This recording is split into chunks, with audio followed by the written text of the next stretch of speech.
Hello everyone, I am Vaishali. So आज की video में मैं डिस्कस करने वाली हूँ CSI नेट के बारे में।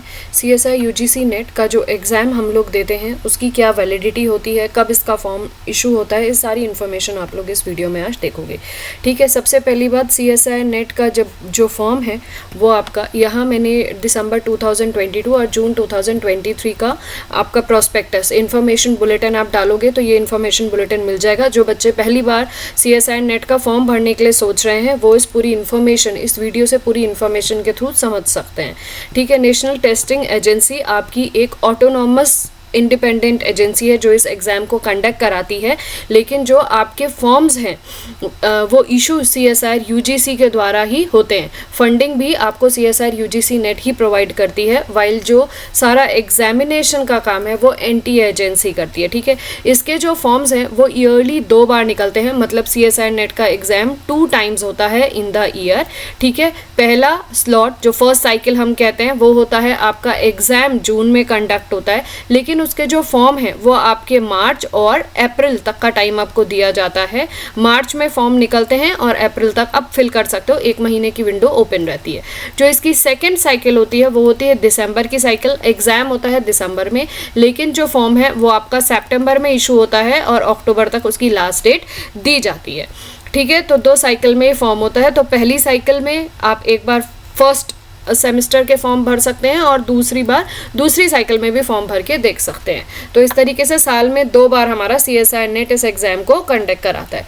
इसकी जो फीस रहती है वो आपकी जनरल कैटेगरी के लिए 1000 रहती है, जैसे 1100 है, 1000 प्लस, क्योंकि 23 तक का है ये प्रोस्पेक्टस, में भी आगे इंक्रीज़ हो या इतनी रहे, तो 1000 तक की आपकी फ़ीस रहती है। जो जनरल OBC EWS कैटेगरी के हैं उनके लिए 550 और SC ST कैटेगरी के लिए यहाँ पे फीस दी गई है। PW के लिए कोई भी फीस नहीं है। ठीक है, इसके बाद एडमिट कार्ड आप जो भी कॉन्टैक्ट नंबर देंगे या मेल आईडी देंगे तो एडमिट कार्ड आप वहाँ पे आपकी जो लॉगिन बनेगा उसके थ्रू एडमिट कार्ड जब इशू होंगे तो आप वहाँ से डाउनलोड कर सकते हो।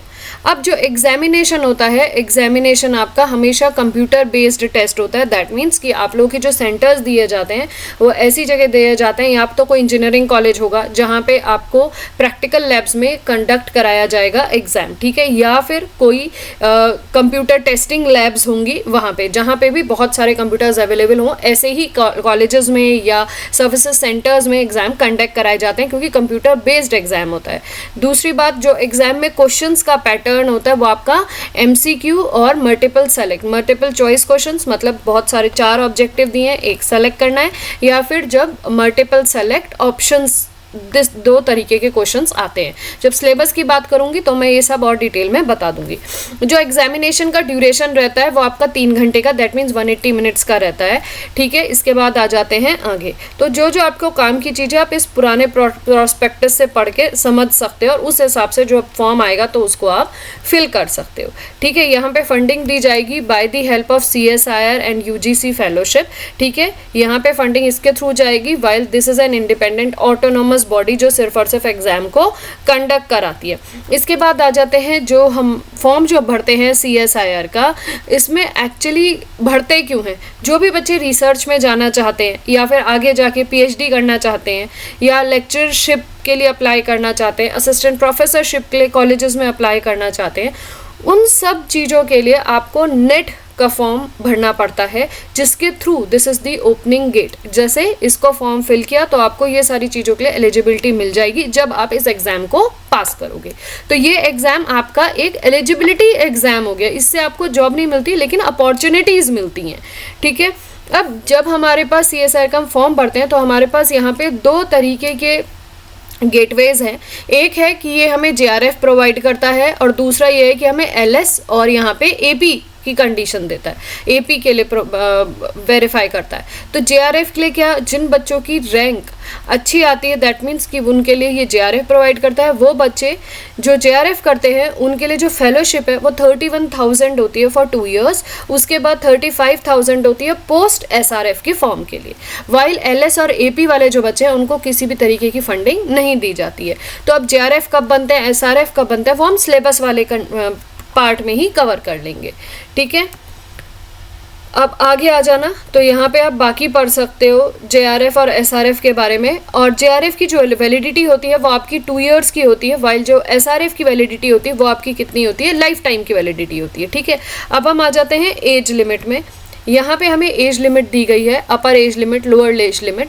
तो JRF की अगर हम बात करें तो जो भी बॉयज़, अगर जनरल में बॉयज़ कैटेगरी 28 ईयर्स का है तो वो आपकी अपर एज लिमिट है, वाइल 5 इयर्स रिलैक्सेशन है SC ST third gender persons with disability PWD female and applicants. ठीक है, और 3 years in case of OBC non creamy layer के लिए।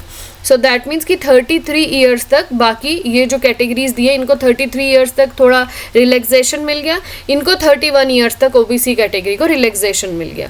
ठीक है, तो maximum 28 years age on this upper age limit में be relaxed up to 5 years for this cases. तो बॉयज़ के लिए क्या होगा, जनरल कैटेगरी बॉयज़ के लिए 28 ईयर्स, बाकी इन सब के लिए रिलैक्सेशन दिया गया। The age limit is applicable for the current examination cycle. अभी तक तो यही है। ठीक है, तो एज लिमिट भी क्लियर हो। मोड ऑफ एग्जामिनेशन अभी बताया कंप्यूटर बेस्ड होता है। अब क्वेश्चन पेपर किस तरीके का होगा, क्वेश्चन पेपर को इन्होंने 3 पार्ट में डिवाइड कर रखा है। ठीक है, A B C इस तरीके से 3 पार्ट में क्वेश्चन पेपर को डिवाइड कर रखा होता है, मतलब सेक्शंस बना रखे हैं। यहाँ पे जो केमिकल साइंस वाले बच्चे हैं वो क्वेश्चंस, उनकी मार्किंग और उनकी निगेटिव मार्किंग देख के चेक कर सकते हो। Similarly atmospheric sciences, planetary sciences वाले, लाइफ साइंसेस वाले, मैं यहाँ मैथमेटिकल साइंसेस के लिए दे रही हूँ। तो CSIR नेट का जो एग्ज़ाम है वो वही बच्चे दे सकते हैं जो कि साइंस बैकग्राउंड के हों। ठीक है, तो अब मैं मैथमेटिकल साइंसेस के बच्चों के बारे में बताऊं तो पार्ट ए में आपके 20 क्वेश्चंस होते हैं। 20 क्वेश्चंस में से आपको सिर्फ 15 ही अटेम्प्ट करने हैं। ठीक है, 15 मतलब 15 या 15 से कम। सिमिलरली जो पार्ट बी के क्वेश्चंस हैं वो 40 हैं, उसमें आपको 25 अटेम्प्ट करने हैं। जो पार्ट सी के क्वेश्चन है उसमें 60 क्वेश्चंस आपको मिलेंगे, तो टोटल क्वेश्चंस आपको 120 मिलेंगे। इन 60 से आपको सिर्फ 20 ही अटेम्प्ट करने होते हैं। क्लियर? जो पहला पार्ट है उसमें हर एक क्वेश्चन 2 मार्क का होता है, तो 30 मार्क्स यहाँ से मिल गए। ठीक है, और हर बार जब निगेटिव मार्किंग होगी तो आधा नंबर 0.5 की निगेटिव मार्किंग है। पार्ट बी में हर क्वेश्चन 3 मार्क का है, 0.75 आपकी निगेटिव मार्किंग हो गई। पार्ट सी में हर क्वेश्चन 4.75 मार्क्स का है, लेकिन जो पार्ट सी है ना वो आपका मल्टीपल सेलेक्ट ऑप्शंस होते हैं, एक से ज़्यादा ऑप्शंस वहाँ पे सही होते हैं। अगर आपने एक भी ऑप्शन मिस कर दिया या गलत लगा दिया तो आपको वहाँ पे कोई भी मार्किंग नहीं दी जाएगी, ये ध्यान रखिएगा। वाइल पार्ट ए और पार्ट बी आपका मल्टीपल चॉइस ऑप्शंस वाला क्वेश्चन होता है। ठीक है, सो टोटल मार्क्स आपके कितने बन गए, 200 टोटल मार्क्स होते हैं। क्लियर है? और हमारी जो JRF जाती है जनरल कैटेगरी की वो 110 से 100 यूजुअली 15 तक जाती है। सिमिलरली जो लेक्चरशिप है आपकी वो 100 से 105 तक जाती है। ठीक है, तो आप ये देख सकते हो। बाकी इस चीज़ को डिटेल मैं नेक्स्ट वीडियो में करूँगी। सिमिलरली फिजिकल साइंस के क्वेश्चंस और उनकी मार्किंग यहाँ पे दी गई। तो आप आई होप आपको समझ में आया होगा ना कि वैलिडिटी क्या है, क्वेश्चंस कैसे आते हैं, क्वेश्चंस की मार्किंग कैसी होती है, एज लिमिट क्या है और इसके फॉर्म कब कब इशू होते हैं, कब कब इसका एग्जाम होता है, ये सारी चीजें मैंने कवर कर दी हैं। सिमिलरली जो पेज क्वेश्चन जो आते हैं एग्जाम में, जो क्वेश्चन पेपर आता है वो बाइलिंगुअल लैंग्वेज में होता है। कैसे? जैसे अगर मैंने पहला क्वेश्चन कुछ दिया तो उस क्वेश्चन को पहले मैं यहाँ पे इंग्लिश फॉर्मेट में लिखूंगी, उसी क्वेश्चन को नीचे मैं हिंदी फॉर्मेट में लिखूंगी। इंग्लिश क्वेश्चन पूरा मिलेगा, question with options, Hindi question पूरा विद ऑप्शंस। और यहाँ पे आप जब मार्क करेंगे तो राइट हैंड साइड में सेव का ऑप्शन दिया रहेगा, वो आप सेव करके आगे बढ़ सकते हो। सिमिलरली फॉर हिंदी, हिंदी का पढ़िए, हिंदी में सेव ऑप्शन होगा तो राइट हैंड साइड में सेव का ऑप्शन मार्क करके आगे आप बढ़ सकते हो। तो दोनों लैंग्वेजेस में आपको हिंदी और इंग्लिश में क्वेश्चंस मिलते हैं।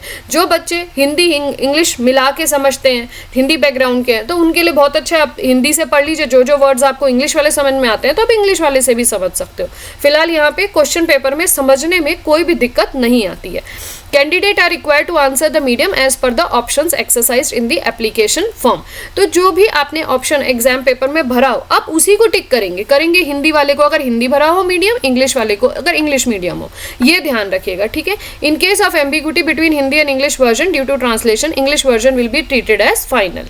ठीक है, अगर हिंदी में भी मार्क कर दिया किसी बच्चे ने गलती से, इंग्लिश वाले में मार्क कर दिया, क्योंकि ऑप्शंस तो आपको इंडिविजुअल मिलते हैं ना, तो वो इंग्लिश वाले वर्जन के जो भी आपके आंसर्स हैं उन्हीं को as a final answer treat करेंगे। ठीक है ना।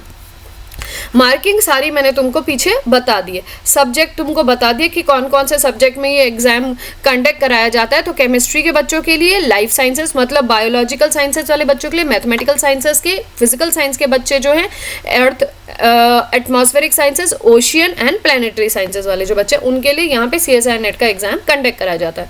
आप गूगल में जाना और इन्फॉर्मेशन बुलेटिन टाइप करना CSIR नेट के लिए, तो आपको ये पूरा बुलेटिन खुलकर मिल जाएगा। उसके जब आप यहाँ पे क्लिक करोगे तो आप CSIR HRD की वेबसाइट पे आ जाओगे, ठीक है। इसके बाद आप वहाँ पे जाके इसका सिलेबस भी खोल सकते हो। तो मैं मैथ्स का आपको सिलेबस भी दिखा देती हूँ। सिलेबस में जाओगे तो आप यहाँ पे देख सकते हो, यहाँ पे लिखा हुआ है CSIR UGC national eligibility test for JRF and for the lectureship. आपका कॉमन ही सिलेबस, कॉमन ही पेपर होता है। उसी में ये लोग कुछ जो नंबर्स हैं, कुछ नंबर्स जो हैं स्टार्टिंग के, उनके लिए JRF निकाल देते हैं, और जो बाकी बचे हुए रहते हैं वो लेक्चरशिप पे निकाल देते हैं। अब कितनी JRF और कितनी टोटल लेक्चरशिप निकलती है, तो फंडिंग जो होती है वो डिपेंडिंग अपॉन कि कितनी फंडिंग CSIR के पास अवेलेबल है, उस अकॉर्डिंग नंबर ऑफ सीट्स को एलोकेट किया जाता है। तो 3000 से लेके 3500 नंबर की टोटल ये JRF और लेक्चरशिप की पोजीशंस की सीट्स हर साल निकलती हैं, ठीक है, जिसमें से ये स्प्लिट हो जाती है different of subjects and different of your difference of your JRF and lectureship positions. Clear है। अब इसके बाद यहाँ पे कॉमन सिलेबस है पार्ट बी और पार्ट सी के लिए। तो पार्ट ए क्या है भाई, मैंने तो आपको बताया था कि जो एग्जाम है वो 3 पार्ट में डिवाइड है, part A, part B, part C. तो पार्ट ए में आपके पास एप्टीट्यूड टाइप के कॉमन क्वेश्चंस आते हैं, जिसमें आपका एप्टीट्यूड भी होगा, जनरल फिजिक्स, केमिस्ट्री, मैथ्स जो आप 9-10 में पढ़ चुके हो उनसे रिलेटेड क्वेश्चंस आ सकते हैं, डेटा इंटरप्रिटेशन के क्वेश्चंस आ सकते हैं, लॉजिकल रीजनिंग के क्वेश्चंस आ सकते हैं। तो जैसे हम बाकी एग्जाम्स में एप्टीट्यूड टाइप के क्वेश्चंस देते हैं, वो मिक्स्ड क्वेश्चंस, आपको कितने क्वेश्चंस, 15 क्वेश्चंस करने होंगे, वो मिक्स टाइप के क्वेश्चंस आपके पार्ट ए में आपको मिलते हैं, ठीक है। अब पार्ट बी और पार्ट सी आपका सब्जेक्ट का subjective type of question paper होता है। सब्जेक्टिव इन द सेंस कि आपके सब्जेक्ट बेस्ड क्वेश्चंस इसमें आते हैं, while part B, part C दोनों होते हैं मल्टीपल सेलेक्ट और मल्टीपल चॉइस के हैं। सब्जेक्ट या जो भी सब्जेक्ट आपने बैचलर्स में पढ़ा हो या मास्टर्स में पढ़ा होता है, क्योंकि आप मैथमेटिकल साइंसेस के लिए भर रहे हो, तो उसी से रिलेटेड क्वेश्चंस आपके बी या सी में आते हैं। सिमिलरली एक चीज मैं और भूल गई, एलिजिबिलिटी। बच्चों ने एलिजिबिलिटी के बारे में भी कहा था कि आप बता दीजिए।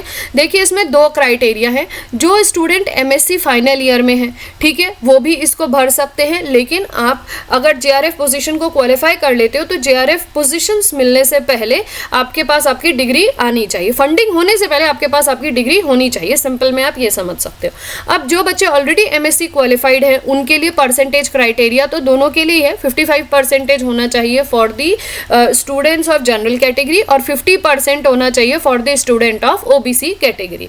बाकी आपको जो मैंने इन्फॉर्मेशन बुलेटिन आपको डिस्क्रिप्शन बॉक्स में दिया, उसमें आप बाकी अदर कैटेगरीज भी देख सकते हो, ठीक है। तो इन स्टूडेंट्स को, ये स्टूडेंट एलिजिबल है फॉर फिलिंग द फॉर्म। अब ये भी है कि BSc फाइनल ईयर के स्टूडेंट भी ये फॉर्म को भर सकते हैं।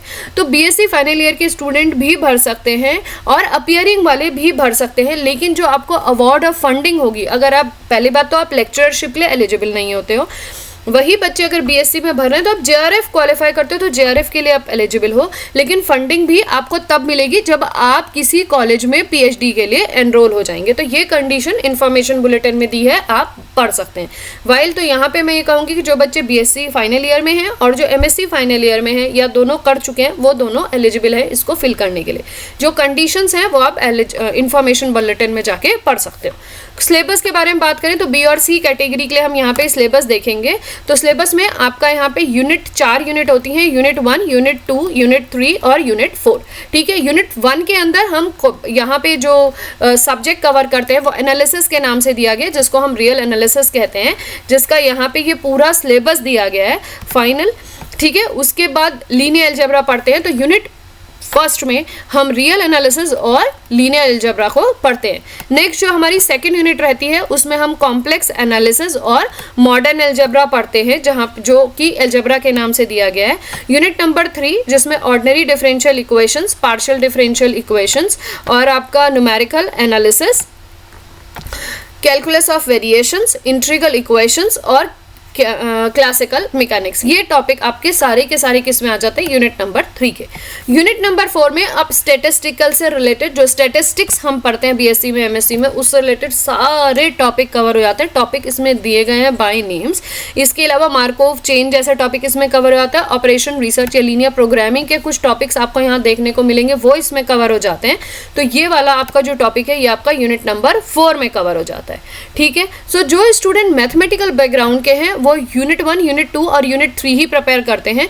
जो स्टूडेंट स्टैटिस्टिकल बैकग्राउंड के हैं वो यूनिट 4 के अलावा इसमें से 1-2 यूनिट और प्रिपेयर कर लेते हैं। वाइल कि अब आप किस तरीके से प्रिपरेशन करें, एग्जाम 3 महीने दूर है, क्या आपकी स्ट्रेटेजी होनी चाहिए, कौन कौन से टॉपिक्स पे आपको काम करना चाहिए, उसके लिए मैं दूसरी वीडियो बनाऊंगी। क्योंकि ये वाली वीडियो सिर्फ और सिर्फ एक बेसिक वीडियो थी जिसमें जो बच्चे पहली बार CSI नेट का फॉर्म भर रहे हो तो उनको किस किस चीज़ का ध्यान देना चाहिए उससे रिलेटेड आई होप आपको सारी इन्फॉर्मेशन मिल गई होगी। अगर वीडियो अच्छी लगी हो तो प्लीज़ कमेंट के द्वारा ज़रूर बताइएगा और ये बताइएगा किस तरीके की और वीडियोज़ आप देखना चाहेंगे। Till then good bye and take care and thanks for watching my video.